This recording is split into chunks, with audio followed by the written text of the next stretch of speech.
नमस्कार friends, solve paper UPPSC 2020 pre series की अगली कड़ी को लेके हम उपस्थित हो गए हैं फिर से आपके पास। संविधान सीरीज़ है, हम समय वेस्ट ना करते हुए सीधे क्वेश्चंस की ओर चलते हैं। चलिए देखते हैं ये जो क्वेश्चन नंबर 92 है पेपर में, यूपीपीएससी पेपर में दिया हुआ है। संविधान के किस भाग में पंचायती राज व्यवस्था संबंधी प्रावधान दिए गए हैं? तो पहले ये जानिए पंचायती राज व्यवस्था होती क्या है। पंचायती राज व्यवस्था एक ऐसी व्यवस्था है जो बलवंत राय मेहता की समिति की रिपोर्ट के अनुसार, उनकी जो रिपोर्ट था त्रिस्तरीय पंचायतों का गठन का सुझाव उन्होंने दिया था। तो इसमें 1957 में सुझाव दिया था। इसके बेसिस पे ग्राम स्तर, मध्यवर्ती स्तर और जिला स्तर की समितियां थीं और इसको ध्यान में रखते हुए 73वें एवं 74वें संविधान संशोधन द्वारा 11वीं अनुसूची जोड़ी गई, जिसमें जो है इसकी व्यवस्था को लागू कर दिया गया। और इस व्यवस्था के लागू होने से 2004 में एक अलग इन्होंने पंचायती राज मंत्रालय भी बनाया, जिसके अभी मंत्री जो है नरेंद्र सिंह तोमर जी हैं। तो क्या आप बता सकते हैं कि ये सुझाव क्यों आया या क्या है ये? तो एक्चुअली ग्राम सभाएं गांव में भी वैसा ही पंचायती राज व्यवस्था में ये प्रावधान है।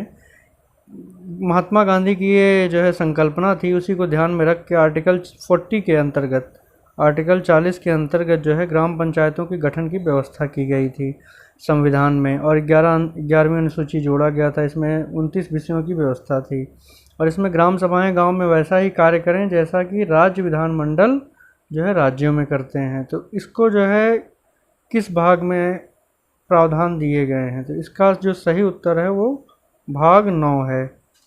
जो सही उत्तर है वो भाग 9 है। 243 से 243O तक, 243 से 243O तक जो है इसका संविधान में उल्लेख है। इसके बाद आते हैं, क्या है, छठा भाग राज्यों का है। राज्य जो है राज्यों के बारे में बताया गया है। ये आर्टिकल 152 से लेके 237 तक हैं। राज्यों का उल्लेख है संविधान में, उसके बारे में ये बताया गया है। फिर भाग 3 में क्या है? भाग 3 में मूल अधिकार हैं। इस समय आप बता सकते हैं कितने हमारे मूल अधिकार हैं और वो कौन से आर्टिकल के अंतर्गत आते हैं, ये आप हमें कमेंट सेक्शन में बताइएगा।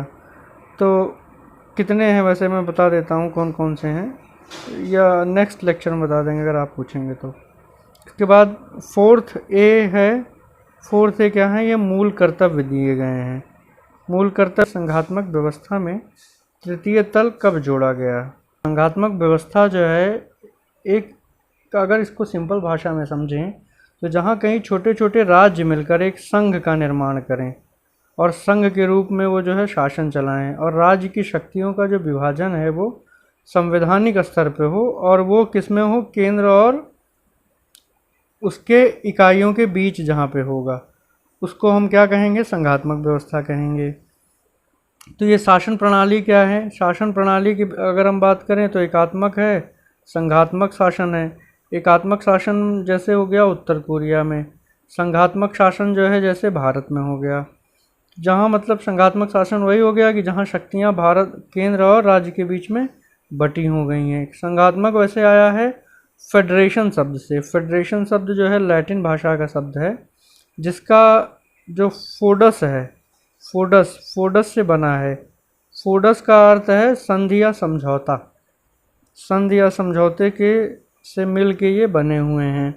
तो जब दो या दो से अधिक राज्य एक संधि या समझौते द्वारा मिलकर एक नए राज्य का निर्माण करते हैं, दो राज्य मिलके एक नया राज्य बना दिए तो वह राज्य संघ राज्य के नाम से जाना जाता है। जैसे जो है अमेरिका हो गया, ऑस्ट्रेलिया हो गया, तो संघों के विकास जो है इसी कारण से हुए, इसी तरह से हुए हैं।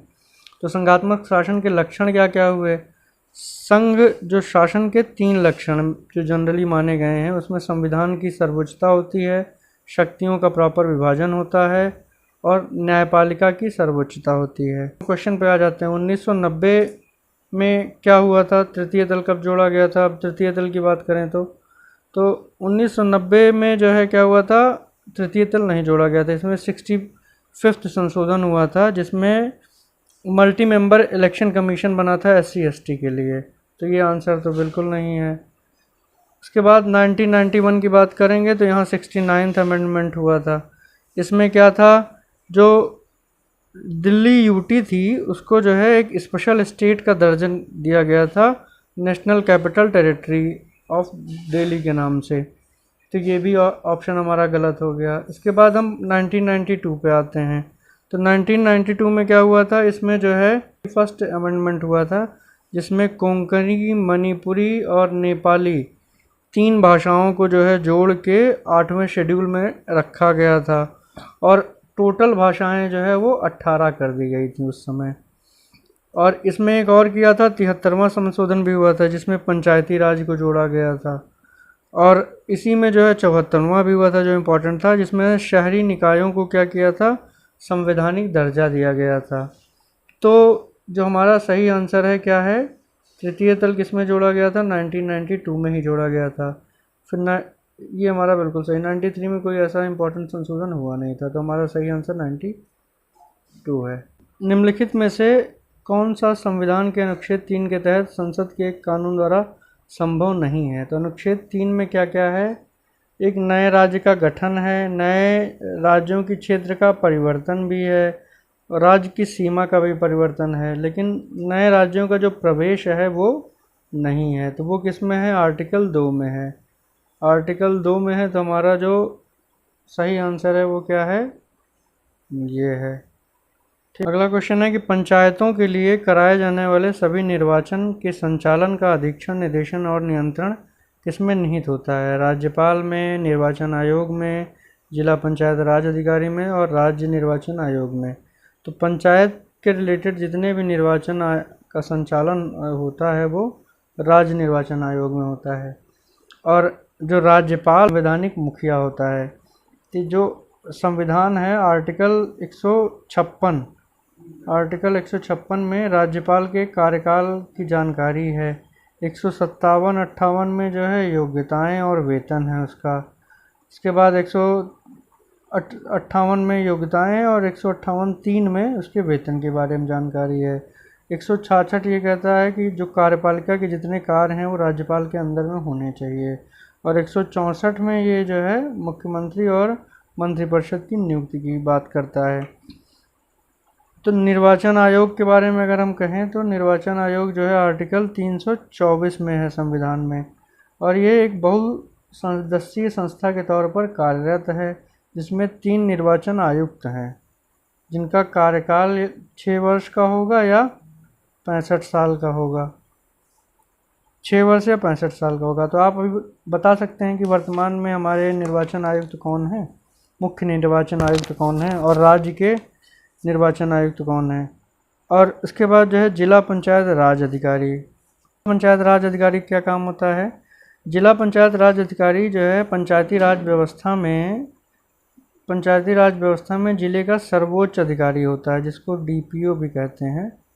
तो इसका जो है काम क्या है, निदेशालय से जितने आदेश मिलते हैं उन और निर्देश हैं उनके सही से काम हो उसको सुनिश्चित करता है। पंचायतों के वित्तीय और प्रशासनिक नियंत्रण का काम करता है और ग्राम पंचायतें और न्याय पंचायतों के पुनर्गठन एवं परिसीमन इत्यादि का कार्य करता है। तो हमारा सही आंसर क्या हो गया, 100 का डी ऑप्शन सही हो गया। अब हम बढ़ते हैं, निम्नलिखित में से कौन सा एक युग्म सही सुमेलित नहीं है। सही सुमेलित युग्म कौन सा नहीं है। तो अंतर्राज्यीय परिषद क्या है, आर्टिकल 263 है, बिल्कुल सही है। तो क्या होती है अंतर्राज्यीय परिषद, केंद्र और राज्य के बीच के जो समन्वय है उनको स्थापित करने हेतु अंतर्राज्यीय परिषद का गठन किया गया था, उसके गठन का प्रावधान था। तो वित्त आयोग आर्टिकल 280 में है। ये बहुत इंपॉर्टेंट है, इस बार हो सकता है इसके आने के चांसेस हों, क्योंकि जो है ये 5 साल के कार्यकाल का होता है, इसका कार्यकाल 22 में समाप्त हो रहा है। तो 1949 में इस्टेब्लिश हुआ था, 5 साल के बाद इसका जो है कार्यकाल रहता है। आर्टिकल 280 में जो है इसका उल्लेख है, 2 वर्ष के भीतर और बाद में प्रत्येक 5 वर्ष की समाप्ति पे या उससे पूर्व समय पर जिसे राष्ट्रपति जरूरी समझता हो उसके आदेश द्वारा एक वित्त आयोग का गठन करता है वो। और इसमें जो है एक अध्यक्ष रहेगा और इसके जो 4 मेंबर, 15वां वित्त आयोग अभी चल रहा है, जो है 2017 से लेके 2022 तक है। तो इसका कार्यकाल जो है कि क्वेश्चन इससे आने की संभावना है। इसके बाद आता है प्रशासनिक न्यायाधिकरण। प्रशासनिक न्यायाधिकरण जो है यह है आर्टिकल 323 का में है, ये भी बिल्कुल सही है।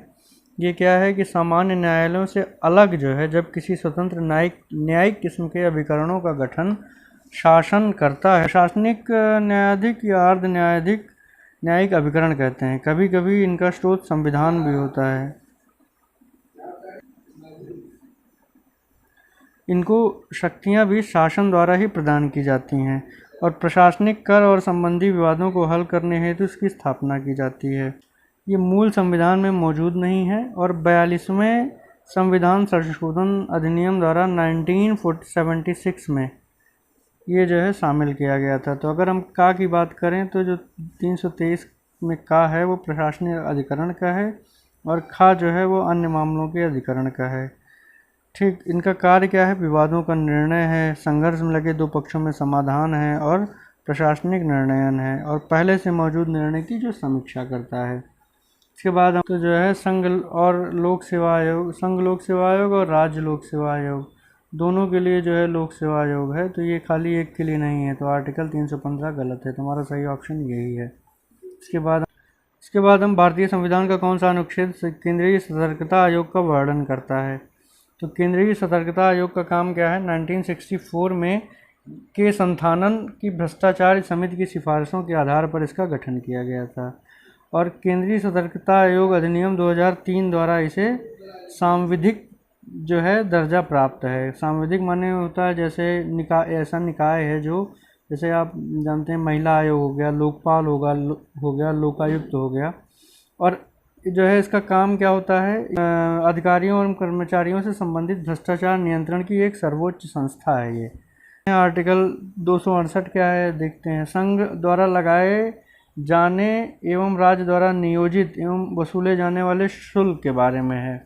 आर्टिकल 280 अभी बताया था, वित्त आयोग के बारे में है, उसके गठन के बारे में है। आर्टिकल 276 जो है वो प्रोफेशन, व्यापार, आजीविका एवं नियोजन कर जो है उसके बारे में है।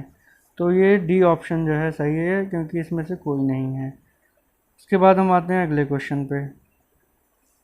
किस भारतीय संविधान के अनुच्छेद 371 जे के या मतलब जे के अंतर्गत देश के किस क्षेत्र को विशेष स्थिति प्रदान की गई है? तो नागालैंड, हैदराबाद और कर्नाटक, महाराष्ट्र, गुजरात, लद्दाख। तो 371 जे जो है वो हैदराबाद और कर्नाटक के लिए है। अगर हम महाराष्ट्र और गुजरात की बात करें तो ये आता है 371 ए में। उसके बाद नागालैंड की अगर हम बात करें तो 371 बी में आता है। इसके बाद लद्दाख अभी नया गठित है, इसके बारे में आप लोग बताइएगा किस में आता है। ये भी अभी 371 सी मणिपुर में है। डी जो है वो आंध्र और तेलंगाना है। ई नहीं है, एफ जो है सिक्किम है, जी जो है वो मिज़ोरम है और एच जो है वो आंध्र प्रदेश है। ठीक है, लद्दाख के बारे में आप लोग बताइए कमेंट सेक्शन में। निम्नलिखित में से कौन सा एक सुमेलित नहीं है? तो मूल कर्तव्य बिल्कुल सही है, भाग 4A में है। राज्य भाग 6 में है। भारत का महान्यायवादी पीछे ही पढ़ाया था अभी, ये भाग 5 में है, तो भाग 13 में नहीं है। ये अनुच्छेद 76 के अंतर्गत है ये। और उसके बाद जो है संघ और राज्य के अधीन सेवाएं, तो ये जो है ये 14 है, 14वें में है। तो भारत का महान्यायवादी क्या होता है कि ये जो है संविधान में पारिश्रमिक का निर्धारण नहीं, राष्ट्रपति वेतन तय करता है इसका। राष्ट्रपति द्वारा सौंपे गए विषय पे भारत सरकार को विधिक सलाह देता है और उच्च न्यायालय, उच्चतम न्यायालय में भारत सरकार का पक्ष करता है। ये सब काम इसका होता है। तो इसका जो हमारा सही आंसर है वो आंसर सी है, महान्यायवादी। अब है कि भारतीय संसद की सबसे बड़ी समिति कौन सी है? तो अगर हम समिति की बात करें तो लोक लेखा समिति क्या होती है? ये जो है संसद की ऐसी समिति है जो लोकसभा और राज्यसभा द्वारा चुने गए इसमें सदस्य होते हैं। इसमें लोकसभा के 15 मेंबर रहते हैं और राज्यसभा के 7 मेंबर शामिल होते हैं, और इन दोनों सबका निर्वाचन 1 वर्ष के लिए होता है। इनका कार्य क्या है, ये जो है कैग के वार्षिक प्रतिवेदन की जांच करते हैं, और जिन कार्यों के लिए सरकार द्वारा धन दिया जाता है उनके प्रयोग की ये जांच करते हैं, और किसी वित्तीय वर्ष में यदि स्वीकृति राशि से ज़्यादा राशि लगे तो उसकी भी ये जांच करते हैं। तो मतलब धन संबंधी सभी चीज़ों की जांच लोक लेखा समिति करती है। इसके बाद प्राक्कलन समिति क्या है? प्राक्कलन समिति क्या है, ये सभी जो है लोकसभा के इसमें सदस्य होते हैं। इसमें 30 सदस्य होते हैं, और ये जो है एकल संक्रमण, ये मत पद्धति द्वारा इनका चयन होता है, मतलब एक मतदाता केवल एक वोट देगा। इसके बाद अगर हम बात करें तो प्राक्कलन समिति और लोक लेखा समिति जो है वो स्थायी समिति। यह समिति क्या है, इसका काम क्या है, वो जांच के लिए है, परीक्षण के लिए और नियंत्रण के लिए है, संसद के दैनिक कार्यों से संबंधित काम करता है। और लोक लेखा समितियाँ जो हैं वो स्थायी समितियाँ हैं। प्राक्कलन, लोक लेखा, याचिका, और ये तो हमारा सही आंसर क्या है, बी ऑप्शन, प्राक्कलन समिति हमारा सही आंसर है। तो भारतीय संविधान में कौन सा अनुच्छेद नागरिकता से संबंधित है?